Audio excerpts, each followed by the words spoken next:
Before we start, just a quick reminder to hit that subscribe button. Only 2% are subscribed. At 1,000 subscribers, I'll be posting a special video. My phone vibrated so hard it slid across the console. I grabbed it, ready to ignore another spam call, and froze. My mom's name flashed over and over like an alarm. I am Jake, 32, and that call still echoes. When I answered, she was already breathing in short, broken bursts. "Your dad collapsed at work." She rushed the words like they might disappear if she stopped. "Paramedics are here, they think it might be his heart." I pressed my thumb into the steering wheel until it hurt. Behind the windshield, the gym doors slid open and shut. "I'm outside the gym, I'll get Emma and come now." My voice sounded weirdly calm to me, almost detached. My mom just said hurry, then the line went dead. For a second I sat there and waited for another ring. Nothing came, just my own heavy breathing in that cramped space. I hit Emma's contact and put the call on speaker. It rang long enough that the upbeat voicemail kicked in. Her bright recorded voice filled the car and scraped my nerves. I hung up before the beeps, then called again immediately. Same thing, same fake cheerful tone, zero actual Emma picking up. Through the front windows, I spotted her on the main floor. She was beside the squat rack, talking with her trainer again. They were laughing at something on his tablet between sets. Her phone lay on a little ledge, screen dark and still. Mine kept buzzing in my hand like it wanted to scream. I tried again because of course I did, and watched. This time I saw her glance toward the ledge mid-conversation. She turned back to him without even stepping over to check. I told myself maybe she did not hear it, total lie.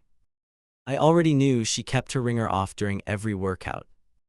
Another call came in before I could spiral any further. Unknown number, hospital area code. My stomach flipped instantly. A nurse introduced herself and asked how close I was. I stared at the automatic doors and did the math badly. "If I leave now, I'm 20 minutes out," I answered quickly. "Your father is conscious, but his blood pressure is unstable." Her words were clinical, but the pause after felt loaded. "We need a decision fast. If things change, are you coming?" I said yes and heard how desperate it came out. She told me which entrance to use, then ended the call. I should have turned the key and pulled away right then. That is what I think now, sitting here writing this. Back there in the car, I just gripped the wheel harder. I kept staring at Emma inside, still laughing between heavy sets. I told myself she would be furious if I dragged her out.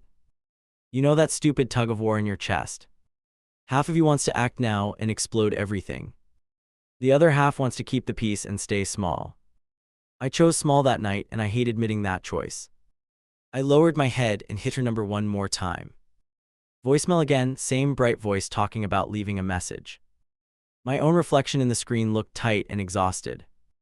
"Pick up, it's important, it's about my dad." I did not leave that as a message, I just muttered it. I ended the call and stared at the gym doors again. A couple walked past my bumper and glanced inside the car. I realized I probably looked like some jealous creep staking the place. The thought pissed me off more than it should have. I was not spying, I was trying to get my wife. That was the line I fed myself over and over. I opened our text thread and typed with shaky thumbs. "Dad collapsed at work, going to the hospital now, answer." I watched the little delivered check appear and stay there. No typing dots, nothing moving on the screen, just silence. Inside, she stepped under the bar again and tightened her belt. Her trainer stood behind her, hands close to her waist. He talked near her ear while she set her stance. She smiled, then braced, completely locked into that next rep. My chest burned in this ugly mix of fear and jealousy. I hated him in that second more than the situation. If I went in there, I knew exactly how it would go. I would wave from the edge of the floor like an idiot. She would see my face and her eyes would flash annoyance first. Then we would fight on the drive, right before the hospital. I imagined that scene and it glued me to the seat. I wish I could say I rose above that ego. I wish I could write that I just ran in anyway. The truth is I sat there and tried to negotiate reality. I told myself she was doing something healthy, something positive. I also told myself my dad would probably be fine this time. That this time is what eats at me now. Because wrapped in that little phrase was a quiet admission. I already knew emergencies had started to feel like interruptions to her. Not all the time, not fully, but enough to sting. And I still picked staying quiet over risking another blow-up. My mom texted a picture of the hospital room number. No emoji, no extra words, just that short, hard message. Seeing the no. Ember made everything more solid than the phone calls. My hand finally moved toward the gear shift like it weighed double. I looked up one last time just as Emma racked the bar. She high-fived her trainer and checked her watch with a grin. For a crazy second, I waited for her to grab her phone. I expected her to see my missed calls and sprint outside. Instead, she picked up her water, talked to another girl from class. Her phone stayed exactly where it was, untouched, a dead thing. A horn sounded behind me and yanked me out of it. Someone wanted my parking spot, and I suddenly felt cornered. I pulled away from the curb way faster than I should have. My eyes kept flicking to the rearview mirror, to that glowing sign. I finally turned the corner and lost sight of the building. The drive to the hospital felt both long and erased. I remember catching yellow lights, cutting between slower cars, breathing shallow. I do not remember what songs played or if any music did. My brain replayed Emma's untouched phone over and over like a loop. Each replay made it harder to believe this was just one night. When I reached the entrance, the nurse from the call met me. She walked fast and talked about tests and monitoring with clipped phrases. I nodded at the right moments and tried to look present. Inside, I felt like I had left half of myself back there. That half was still parked outside the gym, waiting for Emma. They let me stand near my dad for a minute. He looked smaller on that bed, wires everywhere, eyes closed. I tried talking to him and my voice came out thin. "Hey, I'm here, they're taking care of you." I did not mention that my wife was still lifting weights. In the waiting area, I finally checked my phone again. No missed calls from Emma, no texts, nothing at all. Just a new notification from social media lighting up the screen. Her friend had posted a video from the gym 30 minutes earlier. Emma was in the background, laughing, hitting another heavy set. I watched that clip on loop with my stomach twisting harder. My dad was one floor away, hooked to monitors and tubes. My wife was 20 minutes away, chasing another personal record. Back then I told myself she just did not see the messages. Now I know I was already building excuses instead of boundaries. I typed out a long text, then erased the whole thing. Everything I wrote either sounded desperate or angry or both. In the end, I sent 4 flat words that changed nothing. "Call me when you can." Even then I knew that when would hurt more than the silence. Her alarm exploded on the nightstand and she was already moving. I jolted awake to the sound of her feet hitting the floor. I had come home from the hospital 2 hours earlier, still buzzing. She was tying her shoes, checking her watch, breathing like it was game time. I opened my mouth to talk about my dad, and she tightened her laces instead. "I need to get this session in." She grabbed her bottle and slung her gym bag over one shoulder. "You'll text me if anything changes with him, right?" It came out like a reminder, not a question, not really. The door closed before I could decide how honest to be. The house felt oddly loud once she left, even with everything quiet. My mind replayed the monitors around my father's bed from that night. I scrolled through updates from my mom, short clipped phrases and numbers. Heart rate better, pressure still weird, doctors watching, that kind of thing. I kept expecting Emma to message first and ask for news. Her text finally popped up halfway through my coffee. "Crushed my workout already, how are things with your dad?" I stared at the order of the sentence and hated myself. Plenty of people celebrate progress, I know that, I get it. Still, I could not shake the feeling of being second place. At the hospital later, I sent her a picture of him sleeping. She replied with praying hands and a flex emoji right after. It looked like she had copied and pasted her personality into stickers. I typed a full paragraph, then backed out before hitting send. I did not want to start another argument in that hallway. When he was finally discharged, everyone expected a deep breath at home. My mom made lists of appointments, pills, follow-up visits. I tried to shift into support mode, to be useful, whatever that meant. Emma hugged him gently and said all the right encouraging phrases. On the drive back, her next training block came up before his next test. "I'm pushing for a new goal this cycle." She pulled her phone out at a red light and opened an app. If I stay consistent, the next few months could be huge. I watched the light change and waited for her to mention my family. She merged onto the freeway, still talking about progression charts and recovery days. Evenings started turning into solo dinners without a formal conversation. She would text me from work, telling me she was heading straight to the gym. I would answer with something neutral like "got it" and close the thread. Leftovers waited on the stove when she finally came in, damp and glowing. She ate standing up, scrolling through her training notes more than looking at me. I tried suggesting something simple one Friday night, nothing fancy, just time. We could order in and watch something, just sit together. She was searching through her bag for headphones, already late for a class. I promised I'd be there. My coach programmed a test night. The door clicked and the living room went back to the sound of traffic. I knew I could have pressed harder, I really did. Instead, I started adjusting around her schedule like it was weather.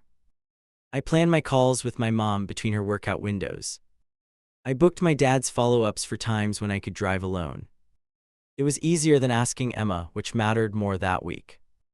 The first time I tried to join her world, it was my idea. Maybe I could come with you, get in better shape too. Her whole face lit up, and for a second I felt hopeful. Yeah, let's do it, I'll set you up with a routine. I did not realize I had just volunteered for a part-time boot camp. The membership sign-up was quick, the sales guy barely looked at me. He kept glancing at Emma like she was already part of the furniture. When I tapped my card, I felt like I was buying a bridge. She bounced on her toes, excited to show me her second home. My stomach knotted up like I was walking into an exam. She moved fast between stations, pointing and naming things with practiced ease. Warm up here, then we'll hit some compound work, you'll love it. I tried to keep up, lungs burning, while she corrected my stance. Chest up, stop cheating at focus, you got this. People nearby looked over every time she raised her voice at me. By the time we reached the end of her plan, my arms shook. Sweat dripped off my chin and blurred the numbers on the machine. She checked the workout app like a coach reviewing a rookie. Not bad for a first try, you dropped off at the end though. It landed like a performance review, not a date night. In the car, she talked through every lift she hit that day. How close she was to some target, how proud her trainer would be. I mentioned my dad's next exam, just to see where it landed. That's on Thursday, right? What time again? Her eyes never left the progress graph glowing on her screen. Our anniversary sneaked up on us, and I tried not to make it tragic. I booked a table at a place she had once said she liked. Nothing wild, just a quiet dinner and maybe a reminder of us. That afternoon, she texted that she had a brutal training session planned. We can celebrate after, I'll be there, I promise.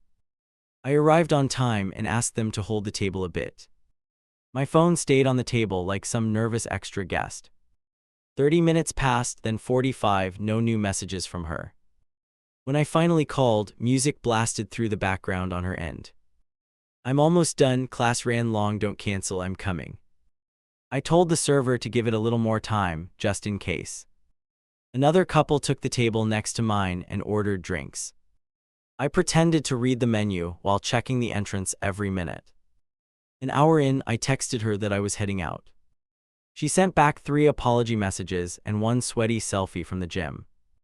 Driving home with the reservation still open on my phone felt surreal. It was like the night had 2 versions, mine and hers. In her version, she crushed a session and felt unstoppable. In mine, I sat alone under soft restaurant music trying not to stare. That was the first time I thought the word obsessed without joking. We argued in the kitchen later, both of us still dressed for different nights. You knew how important this block was for me. She tossed her bag down, breathing fast like she was still mid-workout. It's one dinner, we can reschedule, why are you being dramatic? My voice came out low when I asked if we could move anything for us. Her jaw tightened and her eyes started to harden in that familiar way. So you want me to skip what keeps me sane, that's it. I felt this split second of panic, like any wrong word would erupt everything. I tried to rephrase, cleaner, calmer, less like an attack. No, I want you to act like our marriage matters too. She flinched and then grabbed her phone off the counter. Her fingers flew over the screen with angry precision. I caught a glimpse of her chat with her trainer lighting up. My name did not appear in the last dozen messages at all. I stopped talking because suddenly I did not know my place there. From that week on, her food scale lived on the counter like a roommate. She weighed everything, logged every bite, measured everything down to grams. Don't bring junk into the house, it throws me off. I started eating fast food in my car before coming in. It felt like having a teenager's secret, except I was hiding. Fries. Calendar alerts kept going off for her classes and check-ins and challenges. Every ping was another reminder that something else had priority. I suggested a weekend away, just a short drive, nothing crazy. She opened her schedule and frowned like I had asked her to move mountains. I'm dialed in right now, leaving town would wreck the whole plan. I wish I could say I pushed harder in that moment. Instead, I backed down and told myself it was just temporary. Just until the next milestone, the next event, the next whatever. That word temporary turned into this never-ending hallway with no door. By the time I noticed, our life had started revolving around her training orbit. Fork slipped out of my hand when my screen lit up. Emma had texted from the gym while my mom stirred dinner. Running behind, traffic crazy near the exit. Start dinner without me. My jaw clenched before I could form some polite reply. My mom glanced over my shoulder, pretending not to read it. She wiped her hands on a towel and cleared her throat. She asked if Emma was almost there like it was routine. I said yeah and claimed she got held up at work. I watched my mom nod and turn away like she believed me. Chairs scraped as everyone settled around the table, except for that one spot. My dad eased himself down carefully and gave me a quick half smile. He asked if she was stuck in traffic again and tried to sound casual. I lied a second time and said she was picking something up for dessert. His fork paused midair for a second before he forced a shrug. As we started eating, my phone stayed beside my plate face up. Every time it stayed quiet, I chewed slower and watched the door. I kept telling myself she would burst in any minute, flushed and apologetic. Instead, more food went around while her chair stayed empty like a statement. That stupid absence felt louder than anything anyone actually said. Halfway through the meal, my cousin pulled out his phone to show something. Everyone leaned in to see some clip from a game or a prank. I was halfway tuned out until I saw the gym logo in the corner. It was not a game, it was a story from one of Emma's friends. She had tagged the gym and the timestamp matched Emma's excuse perfectly. They were all in front of a mirror grinning and throwing up victory signs. Right behind them, I spotted Emma racking weights with her trainer hovering close. Her ponytail swung while she laughed at something off camera like nothing else existed. I zoomed in with my thumb until the pixels fuzzed around his hand. It looked like it rested just above her hip, relaxed and very familiar. My cousin cracked up at whatever joke was in the audio and nudged me. He asked if that was Emma in the background, absolutely destroying her set. I forced a laugh that sounded nothing like mine and nodded once. He said she was killing it and called me a lucky man. I leaned back and felt anything but fortunate right then. You ever smile so hard your teeth hurt while your stomach flips? That was me for the rest of the meal, grinning through concrete. I slipped my phone under the table and replayed the clip on loop. Each time that blurry hand seemed a little closer, a little more casual. By dessert, I was barely tasting anything, just counting the seconds until we left. On the drive home, my mom thanked me for getting everyone together. She said Emma must be exhausted managing work and everything with my father. I made some noise that might have been agreement, staring straight ahead. I did not correct her, I did not say gym instead of everything. I let my mom believe we were united, because shattering that picture terrified me. When we pulled into our driveway, Emma's car was already in its spot. The porch light glowed and music thumped faintly from inside the house. My stomach tightened again, because of course she had made it to evening training. I walked in carrying leftovers while she danced around the kitchen, still in workout gear. She greeted me with a big smile and asked how dinner went like nothing was off. You are home early, we just finished a brutal circuit. She grabbed a shaker from the counter and shook it hard. I tried to make it to your parents, class ran longer than planned. My throat dried up when I remembered the story timestamp and that background laugh. I asked how long traffic had been crazy near the exit. Her eyes flicked to mine for a second, then away toward the sink. It was a mess earlier. That whole area is jammed every night. She rinsed her hands like she needed something to do, anything really. I watched a muscle jump in her jaw and knew she was improvising.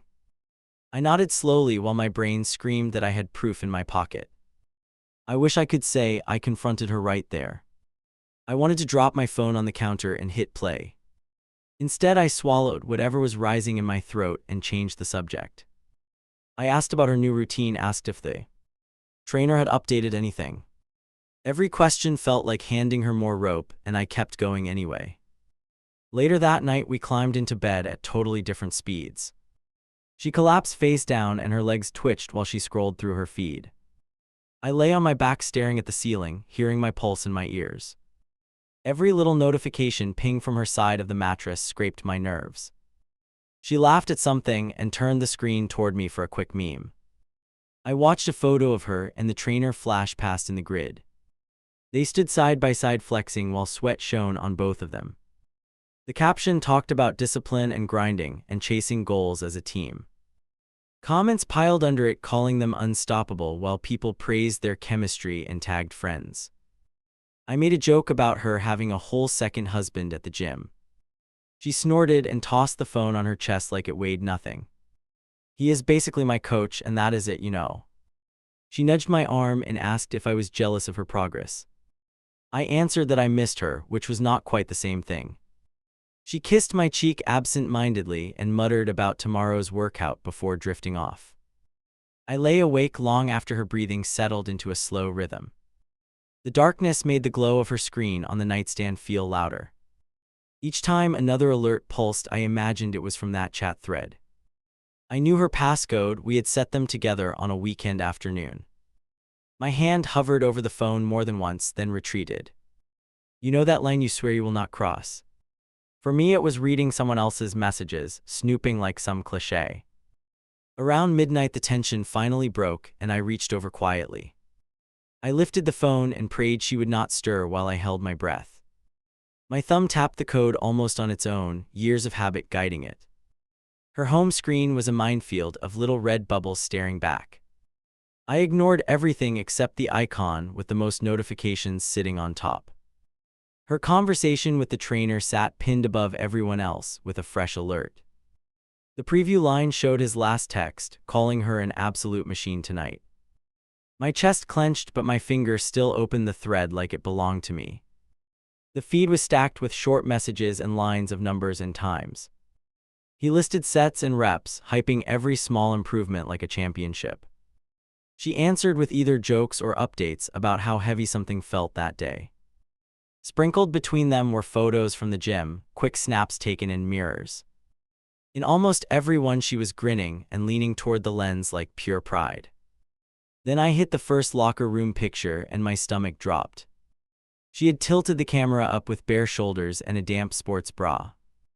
Her abs were sharp from all the discipline and she stood angled for effect. The caption under it was a single flame emoji from him, plus unstoppable.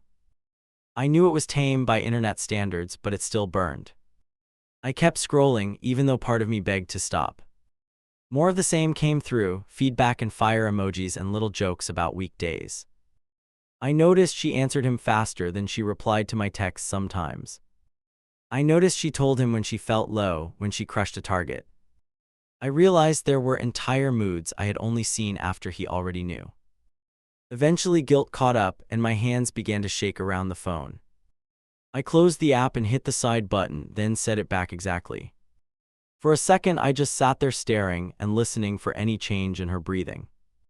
She shifted once and pulled the blanket higher without opening her eyes. I lay down again, feeling like I had committed some quiet crime. Here is the twisted part that still messes with me. I was angry at him and furious at her, and disgusted with myself all at once. I wanted to wake her up and confront everything, wave the screen in her face. I also wanted to pretend I had not seen a single thing. So I did nothing, just memorized snippets and let them rattle around my head. In the morning, she moved around the bedroom buzzing with pre-workout energy again. She grabbed her phone and squinted at the lock screen, then glanced quickly at me. Her eyes lingered one heartbeat longer than normal before she turned away. "Sleep okay?" she asked while tying her hair up into a tight knot. "Yeah, fine," I answered, and both of us knew it was a lie. On her way out, she mentioned that he had adjusted today's session after their messages. "He wants to push me harder on legs, says I am ready." She grinned at her reflection, clearly buzzing from the attention and from the challenge. I watched her walk out and realized I had started watching everything. Not just out of concern anymore, but like a detective chasing a case. That night with her phone in my hand changed something fundamental in me. I had always trusted that if something was wrong, she would tell me. Now I started checking timestamps and scanning photos and tracking which nights ran long. Anytime a story went up from the gym, I watched it twice. Every clip felt like a breadcrumb, and I had no idea where it led. I dropped her phone on the table harder than I meant to. The case hit wood with a crack that made her spin around. She froze halfway through tossing her keys into the bowl. Her eyes bounced from the phone to my face, sharp and alert. "We need to talk about you and your coach." She stepped closer slowly, like she was approaching a wild animal. "What are you doing with my phone?" Her hand hovered over it, fingers tight, nails digging into her palm. I pushed it toward her with 2 fingers like it burned. "I opened your messages last night. I saw everything." The air in the room seemed to thicken between us instantly. Her jaw clenched so hard a muscle ticked near her ear. "You went through my stuff." She laughed once, short and ugly, then shook her head. "You crossed a line, you know that, right?" I could feel my pulse hammering against my throat as I answered. "Yeah, I know. I'm not proud of it." I jabbed a finger toward the phone again, unable to stop myself. "I also know my wife sends mirror pictures to another guy." That part came out louder than I planned, almost a shout. Her cheeks flushed and she finally snatched up the phone. She tapped the screen fast, thumbs flying, scrolling through the thread. The glow lit her face while her expression shifted in small jerks. "He is helping me with training. That is literally his job." She slammed the screen. Dark like that settled anything. Trainers do not usually drop flames under half-dressed selfies. My voice shook, so I leaned on the back of a chair. "And they sure do not call someone their favorite grind partner at midnight." She flinched at the phrase, which told me she knew exactly which text. "This is not just programming lifts, and you know it." She backed away from the table and crossed her arms, defensive. "You are twisting everything because you are insecure." Her words came out fast, almost tripping, like she had rehearsed them. "You do not understand that world. People hype each other constantly." She tipped her chin up, as if daring me to argue. "In that world you forgot you're married." I regretted it as soon as I heard myself, but did not stop. "You missed family dinners, big nights, actual emergencies for that world." I took a step toward her and she took one back. "I am done pretending. This is just a cute hobby." Her arms dropped and her hands started shaking near her sides. "You think I am cheating on you with my coach?" The way she spit out the word cheating made it sound filthy. "Do you really believe I am sneaking around behind your back?" Her eyes were shining now, but more from rage than hurt. "I think you are emotionally welded to him and that place." I could hear how bitter I sounded and hated it, but kept going. "I think you run to him with every high and low first." I spread my hands, feeling like I was presenting evidence in court. "And yeah, those pictures cross the line, no matter what label you slap on it." She grabbed the back of a chair and held on like she was bracing. "You had no right to read those messages." Her voice rose on the last word, almost cracking. "That is my private space, my one thing that is just mine." She looked at me like I had broken something sacred. I wish I could tell you I stayed calm and measured. Instead, I laughed once, harsh, because the irony knocked me sideways. "Private space, seriously?" I tapped my chest with 2 fingers, feeling stupid while I did it. "I thought that was supposed to be us, not your chat with him." Her shoulders sagged a little and the fight drained from her face. For a second she looked less furious and more terrified. "You do not get it, you really do not." Her voice dropped quiet, and that scared me more than the yelling.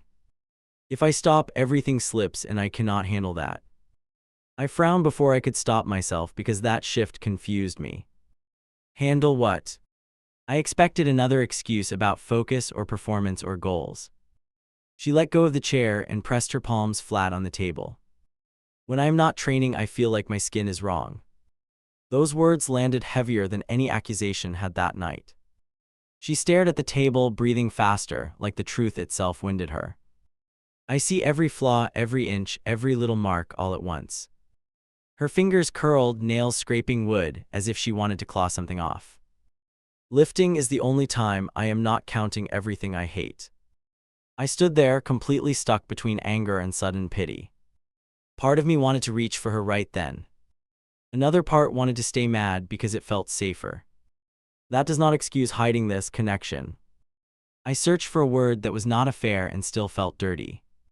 She slid down and into a chair like her joints gave out. I know how it looks, I am not stupid. Her eyes finally met mine and they were wet but steady. He is attention and structure and numbers I can control. Her voice broke on the last word and she bit down on it. I moved closer slowly and leaned on the opposite side of the table. You could have come to me with that. It sounded weak even to my own ears, like wishful thinking. She laughed this tired, broken sound and wiped at her face. I did not even want you to see how bad it was. She pushed her sleeves up and pinched the skin on her own arm. Right now, standing here, I can list 10 things I hate. Her tone turned flat, like she was reciting data from a chart. I count calories, I count reps, I count every stupid reflection. She shook her head slowly, eyes wide, like she was horrified by herself. And him? The question crawled out before I could package it better. Where does he fit in that list? She sank back in the chair and stared toward the doorway, avoiding me. He notices when I change, when something improves, when I hit a number. I felt something sour churn under my ribs at that. So your husband does not notice anything. I hated how childish I sounded, but it came out anyway. You think I have not seen the work you put in? I slapped my hand on the table, more out of frustration than drama. She jumped at the sound but did not back away. You see the end result, not the war in between. Her fingers traced a line across the edge of the table nervously. He sees every tiny step and treats them like they matter. She exhaled hard, like admitting that was dangerous. That is not coaching anymore. I straightened up, spine stiff, because that part felt clear. That is filling some hole that should not be his job. She winced and rubbed her temples, eyes squeezed shut. I know, okay, I know it is messed up. For a moment neither of us spoke, just breathed in uneven rhythm. The house felt too small for everything bouncing between us. I watched her shoulders rise and fall, quick and shaky. She dug her nails into her scalp like she wanted to scrape thoughts out. I feel like I am crawling out of my own body without it. You are addicted. The term finally landed in my mind and would not leave. Not just dedicated, not just passionate, no spin could soften it. She opened her eyes and gave a tiny humorless smile. No kidding, you finally catching up. The snark stung, but there was no real heat behind it. She looked drained now, like the fight had flipped inward. I scheduled my whole day around training blocks. She ticked them off on her fingers, bitter and precise. I bail on people, I spend money we do not have, I lie. That last word hung between us heavier than anything else. Lie to me or lie to everyone. I needed to know, even though I already suspected the answer. Pretty much anyone who gets in the way of the plan. She shrugged one shoulder, tiny and defeated, like she was confessing to shoplifting. I pulled out a chair and sat down across from her slowly. My anger had not disappeared, it just mixed with something sadder. Tell me straight, have you done anything physical with him? Her head snapped up, eyes blazing again at the implication. No, I swear, whatever else I have screwed up, I have not crossed that line. I watched her face carefully, searching for any sign of a crack. My stomach twisted while I tried to decide if I trusted her. Her gaze did not flinch, and her hands stayed flat on the table. I am messed up, not reckless. The way she spat out the last word sounded like she was convincing herself too. Even if I believe you, this still is not okay. I spread my hands between us like I was pointing at the distance. You cannot keep giving him this central place in your life. My voice shook again, softer now but no less serious. I cannot keep standing on the sidelines watching you disappear into that world. She stared at my hands for a long moment like they were evidence. What do you want from me exactly? Her tone was not sarcastic this time, just tired and wary. I took a deep breath, feeling my heart pound against my ribs. I want boundaries, real ones, not vague promises. She frowned, confusion and fear mixing across her face. What does that even mean in your head? It means no more late-night chats with him about anything personal. I counted points off on my own fingers now to match hers. It means you find another coach or you work with him strictly through the app, no extra. Her eyes widened at the word another, and she shook her head fast. You are asking me to drop the one person who actually gets my training. Her voice rose again, desperation creeping back around the edges. I have built months of progress with him, you want me to toss it? She stared at me like I had asked her to burn down the gym itself. I am asking you to choose our marriage over some guy from the weight floor. The sentence came out sharper than I planned, but I did not pull it back. You want to keep lifting, fine, I am not telling you to stop that. I leaned in, elbows on the table, every muscle tense. I am telling you this emotional triangle cannot keep going. Tears spilled over finally, and she wiped them away with the heel of her hand. I do not know how to do this without leaning on somebody. She looked smaller than I had seen her in months, no swagger at all.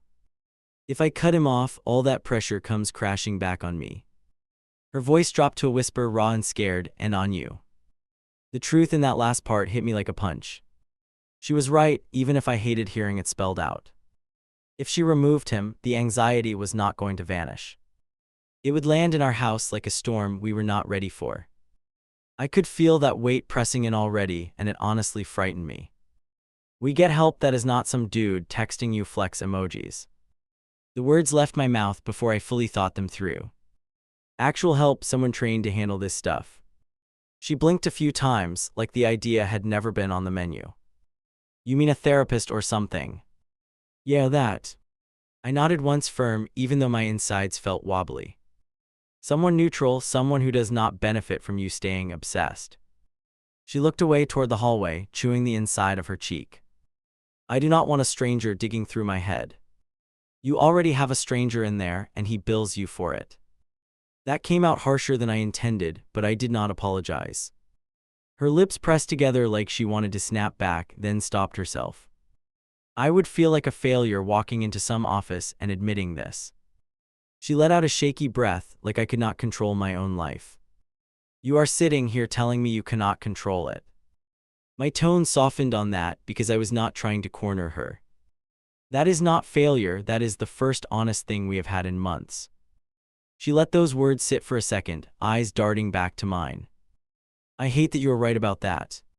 Silence grew again, thicker this time but less explosive.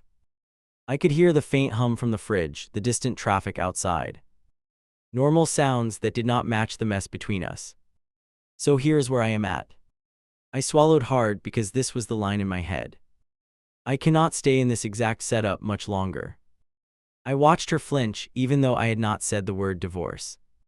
I love you, but I am exhausted watching you chase this and lose us. My voice broke on the word lose, and I had to look away. If nothing changes, I am going to have to rethink everything. That was as close to a direct ultimatum as I had ever given her. Her head jerked like someone had slapped her awake. You are threatening to leave me. She leaned forward, eyes wide, hands gripping the table edge again. You would seriously walk away because I lift weights and talk to my coach. It is not the weights. My throat felt tight and dry, but I forced the words out. It is the lies, the secrets, the way I always rank after the next training block. I met her stare and did not look down this time. I will not keep living as the guy you circle back to when your phone dies. She opened her mouth, then closed it again, speechless for once. Her hand slipped from the table to her lap as if they lost strength. I do not want to lose you. The sentence came out quiet, no attitude, no pushback, just raw. But I am honestly not sure I know who I am without all of this. That admission rattled me more than any denial would have. Because underneath the anger and the jealousy and the broken trust, there it was, the thing I had been trying not to name.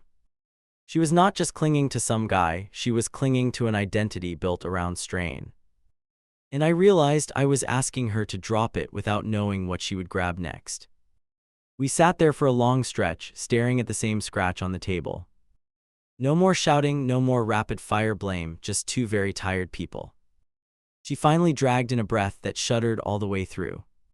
I will think about therapy and I will cut things back with him, I swear. She paused, then added in a tiny voice, I need you to not give up while I figure this out. I wanted to promise that on the spot, to say of course.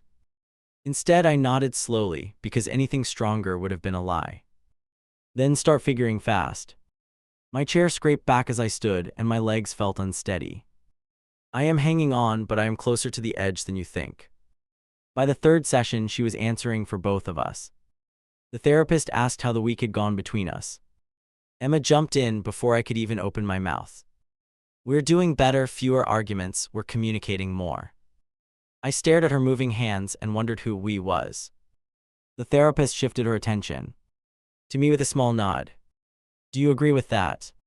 My tongue felt heavy and stupid in my own mouth. We talk more, but nothing actually changes after the talks. Emma's head snapped toward me like I had broken a rule. She leaned forward, eyes bright and defensive at the same time. That is not true, I cut way back on messages. Her leg bounced nonstop under the chair, heel tapping the floor. I barely talked to my coach outside of programming now. I pictured the notification bubbles I had seen that morning. The therapist asked what barely meant in actual numbers. Emma rubbed her wrist and stared at the carpet too long. A few times a day, that is nothing compared to before. A few times a day sounded like quite a lot in my head. I did not say it out loud, I just folded my arms tighter. Have you taken any rest days like we discussed? The therapist wrote something on her pad as she spoke. Emma inhaled slowly and let it out through her nose. I tried one, I got so anxious I could not sleep. Her voice cracked slightly on anxious and she looked down again. That part was true, I had watched it happen in real time. She paced around the living room while I sat on the couch. Every few minutes she checked the clock and grabbed her phone. I feel like I am wasting time, I should be lifting. By midnight she was shaking like she had not had caffeine in weeks. I tried to make jokes, anything to break that tight spiral. We could waste time together, crazy idea, want to do nothing with me. It fell flat, she did not even crack half a smile. She just stared at the blank television and chewed her thumbnail. I cannot sit still, my brain will eat me alive. I suggested a walk around the block just to move somehow. She shook her head and gripped the couch cushion like an anchor. If I walk, I will end up at the gym. She said it like a confession and a warning in one. We both knew she was not exaggerating at all that night. So yeah, when she told the therapist she struggled with rest, I believed her. When she said she was trying, that part hurt in a weird way. Because trying still meant everything else in our life adjusted around training. We left the office with a list of plans in a neat folder. Most of them melted during the first tough week like cheap plastic. One afternoon, a notification popped up on our shared tablet. A subject line jumped out in huge bold letters about a transformation weekend. Emma was in the kitchen mixing something and humming to herself. Curiosity pushed me to tap the email before I could stop. Elite Performance Retreat, 3 days of coaching and mindset work. There was her name in the confirmation details, right at the top. Deposit paid, remaining balance due in 30 days, non-refundable fee. My heart started racing like I had just sprinted down the street. I scrolled lower and saw the price for the full package. It matched the amount we had set aside for a summer trip. I walked into the kitchen holding the tablet like an accusation. So you are going away for a special weekend now? She turned, smile still on her face, then froze when she saw the screen. For a second her expression was pure guilt before her features rearranged. It is a retreat, it is part of getting better with this. Better with what exactly? I set the tablet on the counter between us, text still visible. Because that looks like you diving deeper into the same pool. She rolled her shoulders back like she was squaring up for a heavy lift. This is structure, workshops, group support, not just workouts. I pointed at the total like it could burn a hole through the surface. That money was for us to get away together. My chest tightened as I heard how sad I sounded. You did not even mention you were thinking about this. She flinched, then crossed her arms like armor. I knew you would say no before reading anything. She spoke through clenched teeth, eyes locked on some point past my head. I have one chance to really push for something I care about. Her voice started to shake, from anger or fear or both. I am tired of asking permission to help myself. That is not what this is, and you know it. I tried to keep my volume low, my words still cut. We were supposed to rebuild trust, not find new ways around it. I tapped the tablet again just once to hammer the point. You used our joint account, not your side money, remember? She stepped closer until we were inches apart across the counter. I am the one who hates my reflection every single day. She jabbed a finger toward her chest with each sharp word. You see me for an hour at night and think you know. Tears were pooling, but they were furious, not soft. That is exactly why this should be a joint decision. My palms were flat on the counter now, pressing hard. If you go, you leave me cleaning up everything back here again. I knew I sounded like the responsible one, and I hated it. I call. And not just smile and wave while you chase another high. She turned away abruptly and grabbed a towel to wipe her eyes. I need something more than random appointments and you telling me to slow down. Her shoulders rose and fell fast and uneven. This retreat is designed for people like me, they get it. She laughed once, bitter. You sit there and judge from the bleachers. That one landed right in my chest because it was not fully wrong. I had stayed on the outskirts of her fitness world for months. Half judging, half pleading, never fully stepping in because it scared me. Still, I could not let this go, not at that cost. I am not going, and I do not support you going either.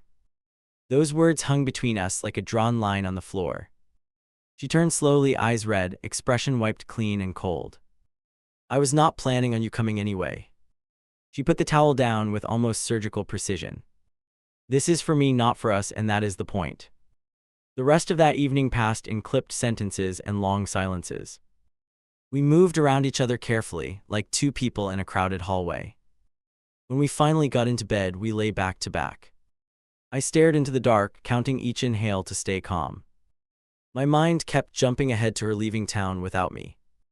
2 days later, I checked our banking app while paying bills. The full retreat charge had gone through overnight without a word. She had not brought it up again, not once since the argument. Seeing that number cleared out any doubt about her choice. It felt like she had signed a contract with them instead of with me. I waited until she came home from work, bag over her shoulder. Did the retreat place charge you already? She stopped in the doorway, then nodded carefully once. They opened a few extra spots up, I did not want to miss it. Her fingers tightened on the strap like she expected me to rip it away. I told you I was not okay with this. My voice was low, almost calm, which surprised both of us. You heard me as you nodded, then you did it anyway. She swallowed hard and shifted weight from one foot to the other. I am scared that if I do not go, I will slide backward fast. And I am scared that if you go, we will not come back from it.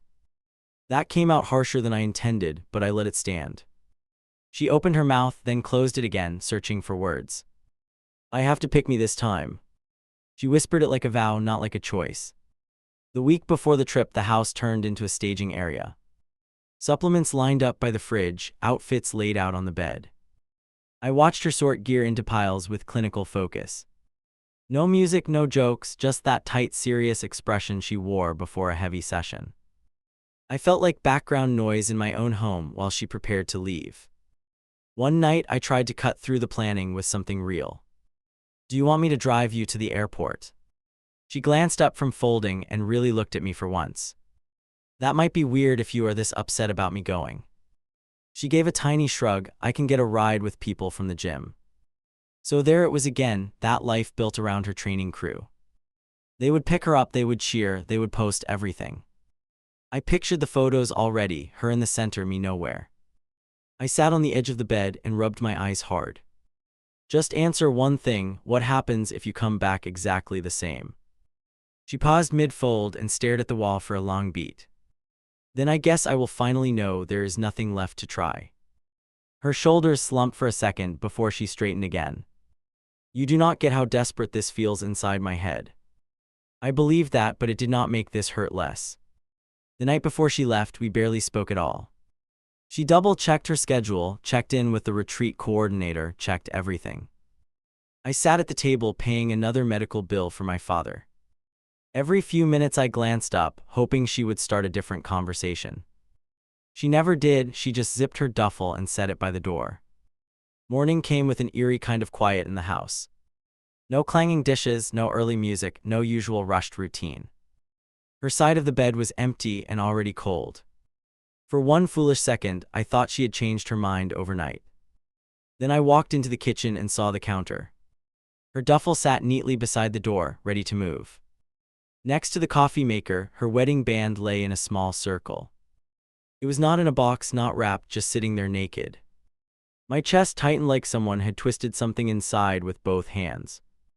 A folded note leaned against a mug with my name written short across it. My fingers shook as I opened the note and flattened it. I am not ending us, I am pausing me as your wife while I fix myself. That was the first line, and it already made my stomach flip. I cannot carry this level of shame and pretend to be present. She had underlined that last word hard enough to dent the page. She wrote that the ring felt heavy on her hand lately. Not because she did not love me, but because she felt unworthy. She said she needed space from the expectations that came with being a partner. She promised to call once she checked in at the retreat center. At the bottom she wrote, "If you cannot wait for me, I understand." I stared at the band for a long time, way too long. Part of me wanted to grab it and shove it back in her palm. Part of me wanted to lock it away and pretend it never existed. Instead, I picked it up and felt the imprint it had left in the dust. The empty circle on the counter looked louder than any fight we had. The front door opened and she stepped in, already dressed to travel. She saw the ring in my hand and froze just inside the frame. We had this weird moment where neither of us breathed. "Say something." Her voice cracked and her eyes flicked between my face and my fingers. "You are choosing a retreat over your husband." I held the band up between us, not accusing, just stating. "I am choosing not to hide how broken I feel behind this anymore." She pressed her lips together to stop them from shaking. "I cannot heal while trying to be everything for you as well. I never asked you to be everything." My throat burned and my vision blurred for a second. "I asked you to show up, that is it, show up." She wiped her face with the back of her hand, frustrated with the tears. "You deserve a version of me that does not hate herself every minute." She stepped forward and curled my fingers gently around the ring. "If that is not possible after this, I will let you go." Her touch was soft, but the words landed like a heavy door closing. "I love you, but I do not know how to be in this marriage right now." Hearing that out loud hurt more than any suspicion about her trainer. We stood there in the doorway, two people who used to feel simple. Her ride honked outside, short and sharp, right on time. She picked up the duffel and hitched it over her shoulder. For a second I almost told her to stay, to skip the whole thing. My tongue refused to move, fear and pride choking every word. She turned the knob and glanced back one last time. "Please do not throw this away while I am gone." Her eyes were glossy, her voice barely above a whisper. "I am trying to save myself first, so I have anything left for you." Then she stepped out and the door clicked shut behind her. From the window, I watched her climb into the car with her gym friends. They hugged her, laughed, filmed a quick video for their followers. The car pulled away, and just like that, she was heading toward another version of herself. Inside the house, it was just me and the ring in my fist. I still do not know if the next move is staying or finally walking away.